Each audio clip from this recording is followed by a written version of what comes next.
Hi, I am RJ Ramamurthy, a pediatric anesthesiologist. As part of this Pediatric Airway video series, today I will be discussing about the use of laryngeal mask airways, the types, different types available, and the techniques of placing them in pediatrics. The indications for LMA, like all supraglottic devices, are securing an advanced airway as a conduit for ET endotracheal intubation or as a rescue for a difficult airway. The packaging of the LMA has very useful information you need to know. Like it tells you the size, which is 1.5, and tells you the weight range. You can use the size 1.5.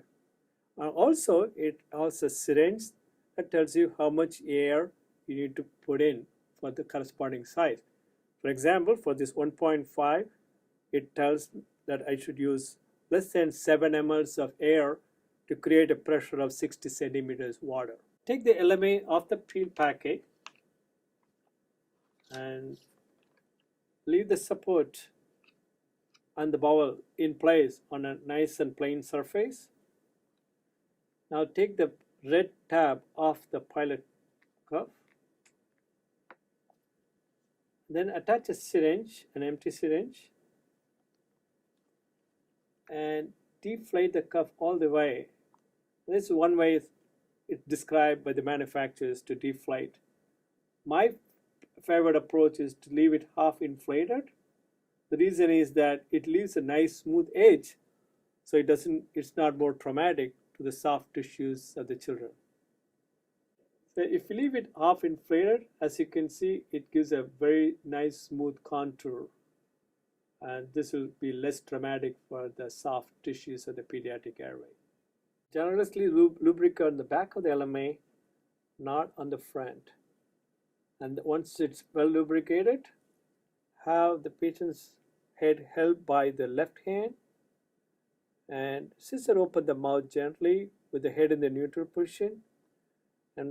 And often you note that the tongue is stuck to the palate.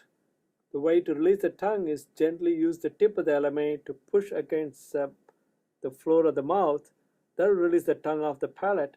And then gently push the LMA all the way back with using your index finger as a pushing force until it stops. Once you have inserted the LMA, next thing to do is to take a syringe and use about 7 mL of air as indicated in the packaging for this size LMA, and try to inflate the LMA.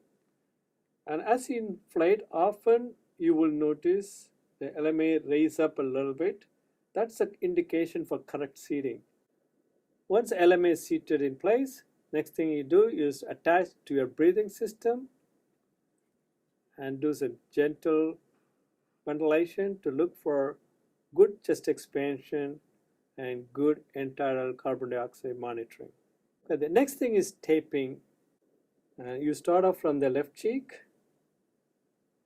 and to the upper lip and go around the tube, around the LMA.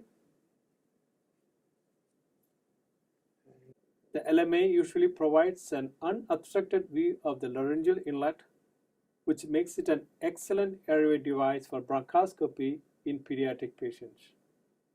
The other approach is to start off with a 180-degree turn on the LMA and go along the palate and to the posterior pharyngeal space.